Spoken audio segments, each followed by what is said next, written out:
오늘 우리가 함께 볼 하나님의 말씀은 창세기 20장 8절부터 13절까지 말씀입니다.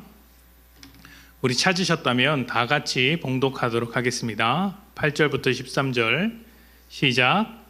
아비멜렉이 그날 아침에 일찍이 일어나 모든 종들을 불러 그 모든 일을 말하여 들려주니 그들이 심히 두려워하였더라. 아비멜렉이 아브라함을 불러서 그에게 이르되 내가 어찌하여 우리에게 이렇게 하느냐? 내가 무슨 죄를 내게 범하였기에 내가 나와 내 나라가 큰 죄에 빠질 뻔하게 하였느냐? 내가 합당하지 아니한 일을 내게 행하였도다 하고 아비멜렉이 내가 무슨 뜻으로 이렇게 하였느냐? 아브라함이 이르되 이곳에서는 하나님을 두려워함이 없으니 내 아내로 말미암아 사람들이 나를 죽일까 생각하였으며 또 그는 정말로 나의 이복 누이로서 내 아내가 되었음이니라. 하나님이 내 아버지의 집을 떠나 두루 다니게 하실 때 내가 아내에게 말하기를 이후로 우리의 가는 곳마다 그대는 나를 그대의 오랍이라 하라. 이것이 그대가 내게 베풀 은혜라 하였노라. 아멘. 이번 주로서 창세기가 절반이 끝나죠. 이제 큐티가 2월부터는 요한복음을 들어갑니다. 그래서 요한복음을 수요일마다 요한복음을 할까 아니면 창세기를 계속 이어서 할까 고민 중에 있습니다. 왜냐하면 요한복음은 이전에 제가 한번 했으면 좋겠다라고 말한 적도 있었고 또 저도 굉장히 관심이 있고 좋아하는 책이기 때문에 한 번쯤은 살펴보는 것이 좋겠다 싶은데 사실 요한복음이 제가 생각하기에는 요한계시록보다 더 어려운 책입니다. 상징이라든지 구조라든지 아주 복잡한 내용들이 얽히고 설켜 있기 때문에 그런데 이번 주에 결단을 내리고 주일날 주보를 확인해 보시면 좋겠습니다. 자, 오늘은 창세기 20장 말씀을 가지고 하나님의 말씀을 좀 나누기를 원합니다. 창세기 20장은 아브라함과 아비멜렉이라는 사람과의 있었던 일을 바탕으로 기록된 책입니다. 그런데 20장을 가만히 읽어보시면 어디서 본 듯한 이야기가 기록되어 있죠. 그 앞에서 애굽에서 있었던 아브라함이 애굽 왕 바로와 겪었던 일과 굉장히 비슷한 내용이 오늘 창세기 20장에 기록되어 있는 것을 알 수 있습니다. 우리는 이 이야기를 통해서 그동안 믿음의 여정을 밟아온 아브라함의 상태가 어떤 상태인지를 확인해 볼 수 있습니다. 특히 그는 처음에 비해서 지금 얼마나 성장을 했는가, 그동안 하나님을 겪어온 수많은 경험들이 아브라함을 어떻게 만들었는가를 들여다볼 수 있는데 우리의 생각과는 조금 다른 모습을 엿볼 수가 있습니다. 우리 말씀을 다시 한번 보겠습니다. 창세기 20장 11절부터 13절입니다. 아브라함이 이르되 이곳에서는 하나님을 두려워함이 없으니 내 아내로 말미암아 사람들이 나를 죽일까 생각하였으며 또 그는 정말로 나의 이복 누이로서 내 아내가 되었음이니라. 하나님이 나를 내 아버지의 집을 떠나 두루 다니게 하실 때에 내가 아내에게 말하기를 이후로 우리의 가는 곳마다 그대는 나를 그대의 오랍이라 하라. 이것이 그대가 내게 베풀 은혜라 하였노라. 아멘. 아브라함은 잘 아시는 것처럼 하나님의 약속을 받고 아버지와 본토, 고향, 친척을 다 떠나온 사람입니다. 이 떠남이 하나님의 구원의 여정의 첫 번째 발걸음이라고 할 수 있기 때문에 우리는 아브라함을 두고 믿음의 조상이라고 이야기를 하죠. 그러나 다른 설교에서도 나누었듯이 믿음의 조상이라고 불리긴 하지만 사실 아브라함의 출발점은 하나님을 믿지 못하는 이방 사람, 우상 숭배자에 가까웠다라는 이야기를 나누었습니다. 어쨌든 우상 숭배자로 시작을 했지만 믿음의 여정 가운데 하나님의 약속을 받고 믿음의 여정을 시작했고 수많은 일들을 오랫동안 경험을 했습니다. 1, 2년 경험한 게 아니고 10년, 20년 그 이상을 이제 경험했죠. 가장 먼저는 가뭄 때문에 애굽으로 도망갔을 때 그 애굽의 바로와 겪었던 일이 있습니다. 창세기 12장부터 나오는 말씀인데 오늘 20장에서 아주 비슷한 사건이 있는 것이죠. 또 그 중간에는 자신의 조카 롯과 헤어진 다음에 잡혀간 롯을 구하기 위해 가나안의 연합군과 전쟁에서 승리했던 경험도 있습니다. 이때 멜기세덱이 하나님께서 주신 승리다라고 했고 아브라함이 그것을 인정했습니다. 또 하나님의 뜻과 다르게 살아가는 소돔이 멸망하는 모습도 보았습니다. 아브라함이 의인 10사람이라도 있으면 저 성을 살려주십시오라고 했지만 결국 무너지게 되었고 성경을 가만히 보면 아브라함이 소돔이 멸망하는 것을 보았다라고 합니다. 하나님과 함께하는 인생과 함께하지 않는 인생의 결과가 어떻게 다른지 아브라함이 확인했던 것이죠. 이 정도 경험했으면 하나님께서 자신이 한 말을 지킬 수 있는 하나님이라는 정도는 알 수 있습니다. 하나님께서 저 성을 무너뜨릴 정도이고 나를 대적으로부터 구원해 주실 분이시고 또 가장 강력하다고 알려진 애굽도 꼼짝 못할 정도로 대단하신 분이니 하나님의 약속을 막을 존재가 없겠구나라고 생각을 하는 게 정상입니다. 그래야 믿음의 조상이라고 불릴만 하죠. 그런데 오늘 말씀에서 보여주는 아브라함의 모습은 이 믿음의 조상이라는 별명이 무색할 정도입니다. 말씀을 보면 이렇습니다. 아브라함은 다른 이유가 아니라 자신을 보호하기 위해 자신의 누이이자 아내인 사라를 아비멜렉에게 보냅니다. 이때 어떻게 보내냐면 내 누이입니다 라고 하면서 아내라는 말은 쏙 빼고 보냅니다. 일종의 꼼수를 부린 것이죠. 왜 이런 꼼수를 부렸을까요?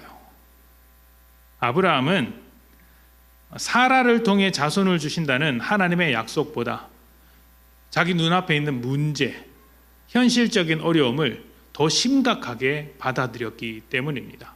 하나님의 약속은 멀고 지금 당장의 내 문제는 가깝기 때문에 이 문제를 해결하기 위해서 하나님의 말씀, 하나님의 약속을 쫓아가기보다 내가 생각하고 있는 이 해결책으로 어쨌든 돌파해보자라고 하는 것이죠. 이 배경에는 하나님의 약속을 신뢰하지 않고 하나님의 일하심을 의지하지 않는 아주 고집스러운 모습도 숨어 있습니다. 자, 그런데 이 이야기가 지금 창세기 20장에 있는 이야기예요. 아브라함이 언제 죽냐면 25장에 죽습니다. 그리고 그 중간에 있는 이야기는 이삭을 얻고 이삭을 바치려고 했다가 이삭이 결혼하는 이야기, 그리고 무덤 찾아다니는 이야기고 해서 아브라함의 에피소드가 거의 막바지에 이르렀다고 해도 됩니다. 애굽에서 비슷한 일이 있었다고 했죠. 그건 창세기 12장에서 있었던 일입니다.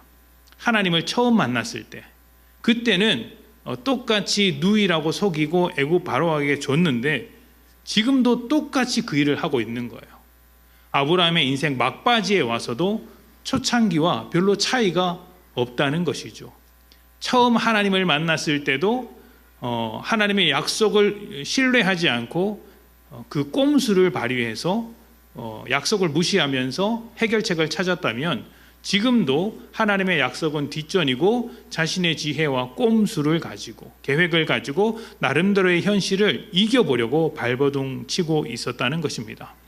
그러니까 지금 하나님께서 그동안 수많은 일로 아브라함에게 역사하시고 아브라함은 그런 하나님을 경험했는데 지금 아브라함의 모습은 그동안의 경험이 아무짝에도 쓸모없는 것처럼 여겨질 정도가 되었다는 것이죠. 왜냐하면 변화되지 않은 것처럼 보이기 때문입니다.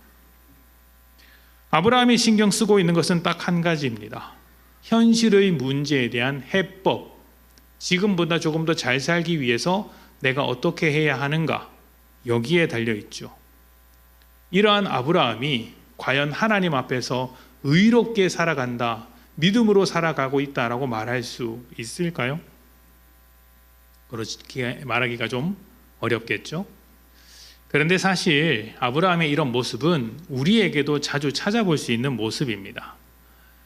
주일에 말씀을 듣고 또 다른 목회자나 또 어떤 성도들의 간증을 듣고 나도 그렇게 살고 싶다, 나도 그렇게 살겠다고 결단하지만 정작 밖을 나가면 세상 가운데 있으면 하나님의 뜻을 의지하기보다 말씀을 따라 살기보다 어떻게 하면 내가 이 세상에서 조금 더 쉽게 살아갈까를 두고 내 지혜를 의지하는 경우가 많습니다. 많은 방법이 내가 생각하기에 좋아 보이는 방법으로 믿음과 상관없이 그 방법을 따라 살아가는 것이죠. 그리고 뭐라고 합니까? 현실에서는 어쩔 수 없다. 믿음은 믿음이고 현실은 현실이다. 살다 보면 이런 일도 있지라는 말로 꼼수를 부립니다. 아브라함처럼 계획대로 안 되죠. 우리의 삶이 아브라함과 같이 눈앞에 있는 현실에 매여서 하나님은 뒷전, 말씀은 뒷전이고 지금 다급한 내 문제만 어떻게 해결해 보려고 발버둥 치는 경우가 굉장히 많습니다. 그러다 보니 어떻게 됩니까? 세상과는 점점 더 가까워지고 세상의 지혜로는 현명할지 모르나 하나님의 말씀, 하나님의 약속, 하나님의 사람이라는 그 정체성은 점점 더 멀어지고 있습니다. 그래도 내가 예수 믿는 것을 부정할 수는 없기 때문에 주일에 와서 예배를 드리지만 이 예배의 공간 밖으로 나가게 되면 예수를 믿는 것이라는 흔적이 전혀 보이지 않는 것이죠. 아브라함이 이런 상태입니다. 그런데 참 재미있는 것은 아비멜렉이에요. 이 두 사람을 비교해 보면 누가 의로운 사람인가 물음표를 찍을 수밖에 없는 장면들이 있습니다. 아비멜렉은 사라를 데리고 갔습니다. 그런데 나쁜 의도를 가지고 악한 마음으로 데리고 간 것이 아닙니다. 강제로 빼앗아 간 것도 아니에요. 아비멜렉이 사라를 데려간 것은 아브라함의 거짓말 때문에 일어난 일이었습니다. 그리고 하나님께서 아비멜렉의 그 잘못을 막으시기 위해 나타나셨을 때 인정하셨어요. 네가 나쁜 의도를 가지고 온 게 아니라 모르고 한 것이기 때문에 죄를 행하는 것을 막으려고 내가 나타났다라고 했습니다. 그리고 아브라함에게로 돌려보내라 이야기했을 때 아비멜렉은 조금도 고민하지 않고 고집 비우지 않고 하나님께서 말씀하신 대로 아브라함에게 돌려보냅니다. 그 사람은 정직했고 결백했습니다. 어떻게 보면 아브라함보다 훨씬 더 매력적인 사람이라고 할 수 있겠죠.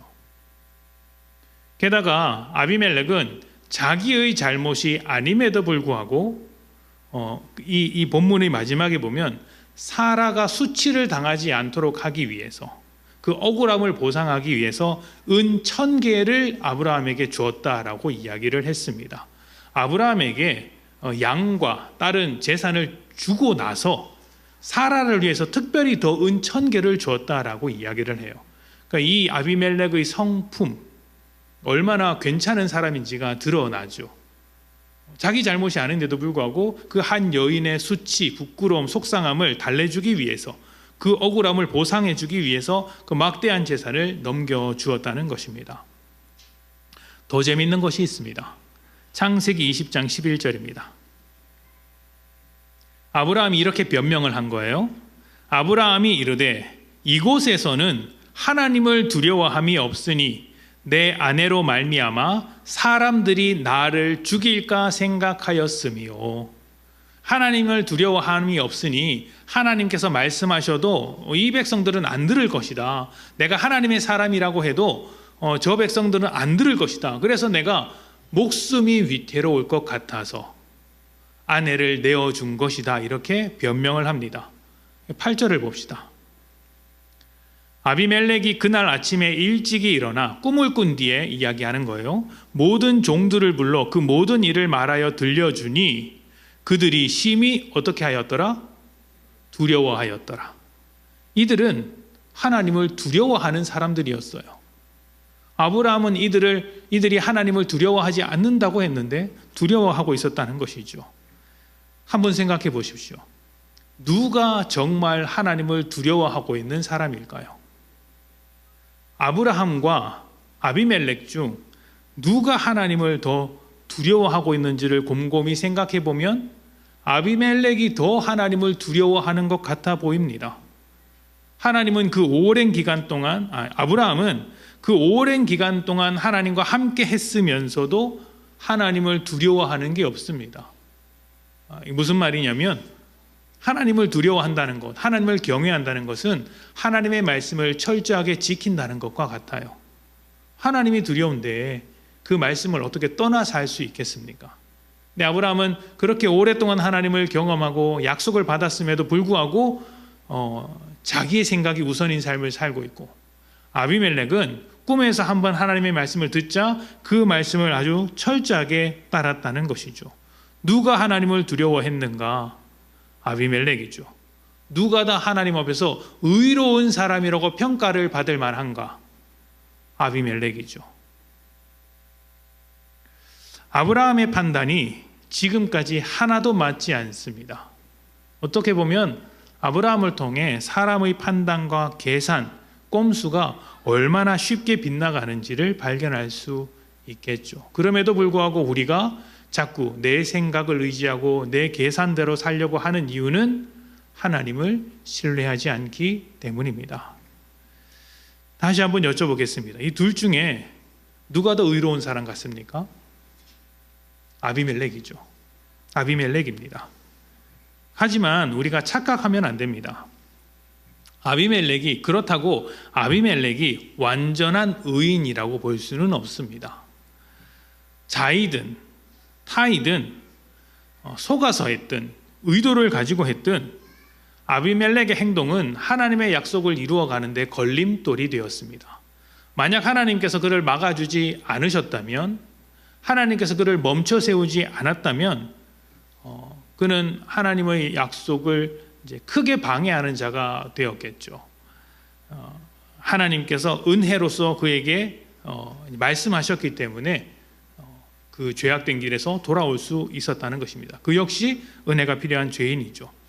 자, 그럼에도 불구하고 성경이 아비멜렉을 아브라함보다 조금 더 긍정적으로 묘사하는 이유는 하나님께서 일하고 계신 대상이 아브라함이기 때문이에요. 이 아브라함 한 사람을 조명하기 위해서 아브라함 주변에 수많은 사람들 불러서 비교하면서 아브라함이 지금 어떤 사람인지를 가르쳐주고 있는 거예요. 봐라, 이방인인 아비멜렉과 비교해서 너 뭐 하나 나은 거 있니? 너 여종 하갈과 비교해서 너 뭐 하나 나은 거 있니?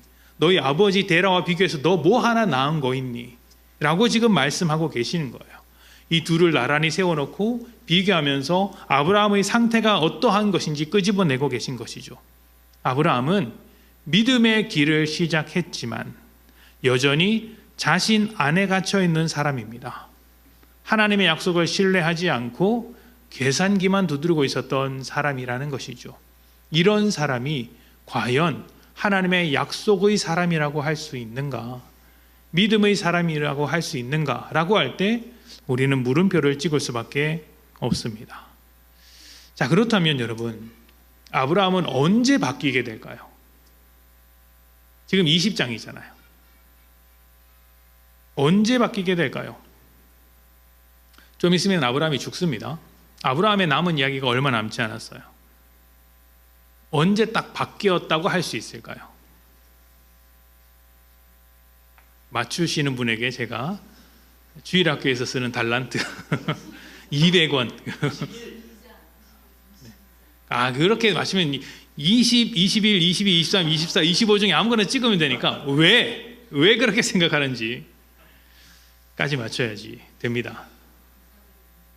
제가 이렇게 달란트를 드리기 싫어서 이렇게 드리기 싫어서 성경에 정확하게 이 시점부터 변했다라고 말할 만한 타이밍은 보이지 않아요. 사도행전에 보면 제자들이 변하는 타이밍은 우리가 이제 정확하게 알 수 있죠. 성령님이 오셨을 때 그때 제자들이 변했다는 걸 알 수 있는데 아브라함이 언제 변했다라는 것을 콕 집어서 설명해 주는 말씀은 없습니다. 그런데 이때 이래서 변했겠구나라는 시점은 있어요. 22장에 보면 아브라함이 이삭을 바치는 이야기가 나옵니다. 그렇죠? 그런데 22장에 나오는 아브라함은 하나님을 절대적으로 신뢰하고 있는 아브라함이에요.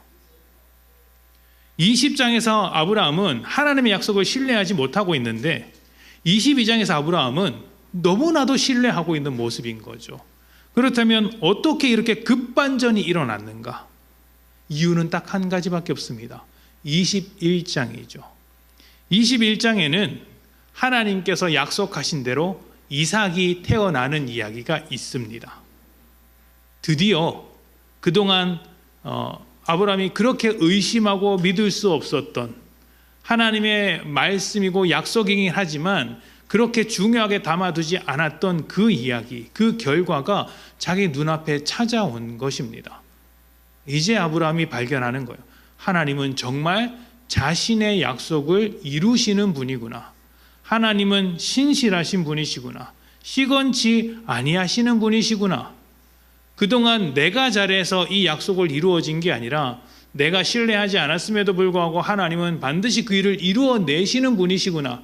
이 믿음이 이때 이삭과 함께 생긴 것입니다. 그러니까 22장에서 하나님이 이삭을 바치라고 했을 때도 자신의 약속을 지키시는 하나님께서 이삭을 바치라고 할 때는 다른 뜻이 있겠구나. 하나님께서 또 다른 재물을 준비하시겠구나. 죽었다 하더라도 살려내시겠구나라는 믿음이 생기게 될 수밖에 없는 것이죠. 그래서 21장이 아브라함에게 있어서 굉장히 중요한 터닝 포인트라고 할 수 있어요. 하나님께서 약속하신 대로 일하셨고 그 일하심을 보았기 때문에 아브라함의 인생이 달라졌습니다. 이것은 사도행전에서 예수님께서 기다리라고 하셨고 성령님이 오셔서 일하셨을 때 제자들이 변한 것과 비슷한 메커니즘을 가지고 있어요. 사람들은 기다렸고 하나님이 일하셨다라는 것이죠. 아브라함은 자신의 결심과 열심으로 변화된 사람이 아닙니다.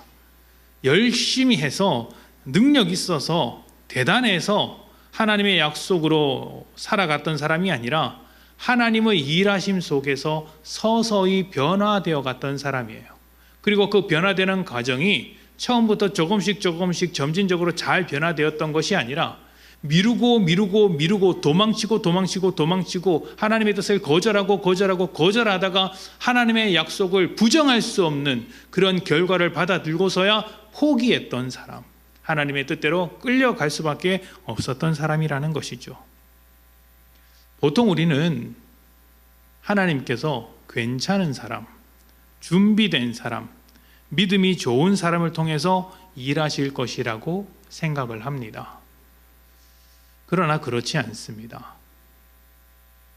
지난주에 이제 교회 밴드를 통해서 보셨죠? 부자가 병원에 입원을 해가지고 이제 간사님하고 신방을 이제 다녀왔습니다. 간사님하고 오는 길에 이런저런 이야기를 했는데 이제 교회에서 말씀을 나누면서 그동안 본인이 가지고 있었던 신앙의 어떤 고민에 대한 해답을 얻었다라는 거예요. 뭐냐라고 물어보니까 간사님이 원래 그 전에 뭘 하시던 분인지 아십니까? 요리하시던 분이었어요.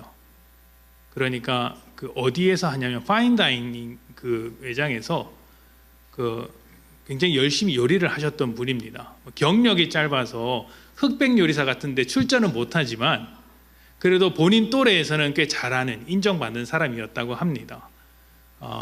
그런데 거기서 그렇게 강조했던 게 실력이었대요. 파인다이닝에서 요리사들, 셰프들 사이에서 실력이 중요하다. 이 실력을 키워야 한다. 실력 있는 사람이 성공한다는 이야기를 굉장히 많이 들었고 그 실력을 쌓기 위해서 아주 노력했다는 것이죠. 그런데 본인이 예수를 믿고 믿음의 세계로 들어온 뒤에 그 비슷한 이야기를 들었다는 겁니다. 하나님의 일을 하기 위해서 하나님께 영광을 돌리기 위해서는 실력이 중요하다. 실력이 제일 중요하다라고 했던 것이죠. 근데 거기에 뭔가 꽉 막힌 것 같은 것이 있었네요. 아닌 것 같은데 아니다라는 이야기를 못 하겠는 거예요. 왜냐하면 하나님의 일하심을 아직까지 다 소화를 못해서 그러겠죠. 그러다가 이제 우리가 함께 말씀을 나누면서 또 주의 설교를 들으면서 많이 해소가 됐다라는 이야기를 했습니다. 세상은 이렇게 가는 게 맞아요. 실력 있는 사람, 자격 있는 사람, 더 잘하는 사람을 통해서 뭔가 결과를 만들어내야 되죠. 그러면 그 결과는 누가 만들어내는 결과입니까? 그 실력 있는 사람의 결과입니다. 하나님은 그렇게 하지 않으세요. 하나님은 아무 나를 데리고 일하실 수 있는 분이십니다. 사람은 실력과 자격을 보기 때문에 조금 부족한 사람, 모자란 사람, 어리석은 사람이 나서면 탐탁지 않게 여겨요. 왜 저 사람이 저렇게 나대? 왜 저 사람이 저기에 있어? 왜 저 사람의 발언이 저렇게 세? 라는 생각을 하게 됩니다. 또 한편으로는 앞에 서 있는 저나 아니면 죄송해요, 목자님들이 실수를 하면 이제 앞에서는 말을 못하지만 뒤에서는 뭐라고 합니까? 목사가 돼서 저렇게 하면 어떡해? 라는 이야기를 합니다. 목사가 돼서 하나님의 영광을 저렇게 가리면 어떡해? 라고 이야기를 하죠. 그런데 우리는 생각해야 합니다. 목사가 그 모양이면 안 되는데 왜 하나님은 그 모양인 목사를 통해서 말씀을 전하게 하실까? 하나님은 왜 부족한 사람들을 통하여서 계속해서 일을 하실까? 하나님은 모든 사람이 죄인이라는 사실을 알고 계십니다. 그래서 하나님은 세상보다 못한 어떤 사람일지라도 그 한 사람을 하나님의 약속 위에 세우시고 온 세상이 하나님의 일하심을 그 사람을 통해 보게 하시는 거예요. 그 사람을 보게 하시는 게 아니라 그 사람을 통해 하나님의 일하심을 보게 하시는 것입니다. 그래서 저 멀리 우상의 땅에서 하나님을 알지 못하고 하나님의 약속을 받았음에도 형편없이 살았던 아브라함 같은 사람을 불러서 아들을 주시고 이렇게까지 믿음의 사람으로 바꾸어 내었다는 것을 우리에게 또 세상 모든 사람들에게 알게 하시는 것이죠. 그래서 아브라함이 중요한 게 아닙니다. 아브라함이 중요하지만 아브라함이 중요한 게 아닙니다. 아브라함의 믿음을 배워서도 안 됩니다. 그를 통해 자신의 약속을 끝까지 이루시는 하나님을 바라보아야 합니다. 아브라함이 중요한 이유는 하나님께서 자신의 일하심을 드러낸 첫 번째 사람이기 때문이에요. 물론 그전에도 있지만 구원의 역사에서 첫 번째 사람이기 때문입니다. 우리는 아브라함의 인생을 보면서 무엇을 알 수 있습니까? 저런 사람에게 일하신 하나님께서 나에게도 일하시는구나. 이것을 알 수 있는 거예요. 신약에 오면 수많은 교회들이 등장을 합니다. 여러분들이 알고 있는 교회들이 굉장히 많은데 그 중에서 가장 인상 깊은 교회가 하나 있습니다. 어떤 교회일까요? 고린도 교회입니다. 신약 성경에서 바울이 쓴 편지 중에 가장 긴 책이 로마서입니다. 근데 로마서가 긴 이유는 복음을 설명하기 위해서 길어요. 복음을 이방인과 유대인 모두에게 설명하기 위해서 차근차근히 성경의 내용을 짚어가면서 하나하나 논리적으로 쫙 훑어나가기 때문에 깁니다. 근데 그 로마서를 제외하고 교회의 문제를 담은 책 중에 가장 긴 책이 무엇이냐면 고린도 전서와 후서예요. 고린도 교회는 굉장히 많은 문제를 안고 있었습니다. 신약 성경에 나오는 수많은 교회들의 문제를 다 합친 것만큼 큰 문제를 가지고 있었어요. 제일 먼저 교회 안에 파벌 문제가 있습니다. 바울파냐, 아볼로파냐, 게바파냐, 그리스도파냐 이런저런 파를 나누어서 서로 내가 낫다, 내가 더 정당성을 가지고 있다 다투는 문제가 있었습니다. 또 성적으로 타락한 문제가 있었어요. 이게 얼마나 타락이 심했냐면 세상에서도 손가락질할 만한 일이다. 세상에서도 안 하는 일을 교회에서 한다. 교회가 방관하고 있다. 이렇게 지적했습니다. 또 성도들끼리 서로 고소를 했어요. 재판장으로 가서 이제 싸웠던 것이죠. 바울이 얼마나 답답했으면 세상을 판단해야 할 교회가 세상으로부터 판단을 받고 있으니 너희가 무슨 꼴이냐 이런 말을 하기도 했습니다. 또 결혼 생활과 부부 문제에 대하여 왜곡된 문제를 바로잡기도 했습니다. 이혼이라든지 결혼이라든지 어떤 쾌락주의, 금욕주의에 대한 어떤 생활을 바로잡으려고 애를 썼고요. 또 우상에 관한 문제도 심각했습니다. 우상의 제물을 먹느냐 마느냐, 어떤 사람은 먹어서는 안 된다라는 것을 가지고 자기를 자랑하면서 다른 사람을 정죄해요. 어떤 사람은 우상의 제물을 모르고 먹었는데 왜 정죄하느냐고 또 삐져요. 그래서 바울이 답답해서 너희가 먹을 수도 있고 안 먹을 수도 있는데 하나님의 영광을 위해서 해라. 너희가 하는 짓이 다 영광을 위해서 하고 있는 것이냐라고 꼬집습니다. 또 무질서한 예배나 모임의 모습을 지적합니다. 방언할 수도 있지. 근데 니들이 하고 있는 방언은 울리는 꽹과리와 같아 라고 이야기를 하고 있죠. 또 부활을 부정하는 사람들이 있었습니다. 그래서 부활을 다시 가르쳐야 했죠. 이게 믿음으로 세워지는 교회가 아니고 철학적, 그냥 어떤 종교적인 모임으로 변질될 가능성이 있기 때문에 가장 중요한 부활을 다시 가르쳤던 거예요. 고린도전서에 보면은 부활장, 사랑장에서 이런 게 다 있잖아요. 지금은 우리가 그것을 너무 아름다운 고백으로 듣고 있지만 당시에 이 기록을 할 때 바울은 속이 뒤집어지는 거예요. 이것도 몰라. 문제가 그만큼 많은 교회였다는 것이죠. 그런데 고린도전서 1장에는 뭐라고 이야기했냐면 이렇게 이야기합니다. 고린도전서 1장 26절부터 29절입니다.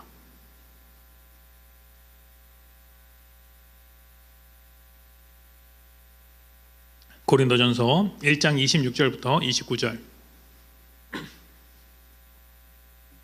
형제들아, 너희를 부르심을 보라. 육체를 따라 지혜로운 자가 많지 아니하며 능한 자가 많지 아니하며 문벌 좋은 자가 많지 아니하도다. 그러나 하나님께서 세상의 미련한 것들을 택하사, 미련한 것이 누구입니까? 고린도 교회의 사람들인 거예요. 지혜 있는 자들을 부끄럽게 하시려고 세상의 약한 것들을 택하사 강한 것들을 부끄럽게 하려 하시며, 하나님께서 세상의 천한 것들과 멸시받는 것들과 없는 것들을 택하사 있는 것들을 폐하려 하시나니 이는 아무 육체도 하나님 앞에서 자랑하지 못하게 하려 하심이라. 아멘. 26절 처음에 보면 형제들아 너희를 부르심을 보라 라고 이야기합니다. 너희를 부르셨다. 하나님이 너희를 약속의 자리로 부르셨다. 너희는 출신도 좋지 않고 믿음도 어설프고 하는 것도 엉망이지만 하나님께서 약속의 자리로 부르셨으니 너희를 만들어 가실 것이다. 그래서 세상이 세상을 자랑하는 자들로부터, 세상에서 세상을 자랑하는 자들로부터 부끄럽게 하게 하실 것이다. 하나님의 일하심을 보게 하실 것이다. 이 문제 많은 교회에게 바울이 이런 소망을 두고 있었던 것이죠. 교회는 하나님의 영광이라고 합니다. 그런데 우리가 잘해서 하나님께 영광이 돌려지는 게 아니에요. 하나님께서 자신의 약속을 우리에게 이루시기 때문에 하나님의 영광이 드러나는 겁니다. 우리는 하나님의 작품으로서 하나님의 실력을 온 세상 가운데 드러내는 존재들입니다.